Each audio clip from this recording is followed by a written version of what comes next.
Game રમવાની. શેની game? તો જુઓ હવે હું 3 જણને અહીંયા ઊભા રાખીશ અને તમારે આ રીતે એક હાથ ઉપર બીજો હાથ બરાબર બધા આ રીતે આમ ઊભું રહેવાનું છે અને હું અહીંયા ને અહીંયા બે બાજુ આ બે ગ્લાસ મૂકીશ.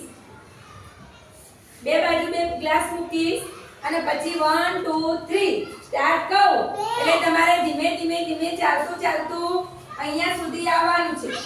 જે પહેલો નંબર આવશે એ વિજેતા. જેનો ગ્લાસ નીચે પડી જાય એને એનો ગ્લાસ લઈ અને ધીમે નીકળી જવાનું. ખબર પડી? ચલો 1 2 3 તમે 3 હેડો. ચલો ફટાફટ પછી બીજા 3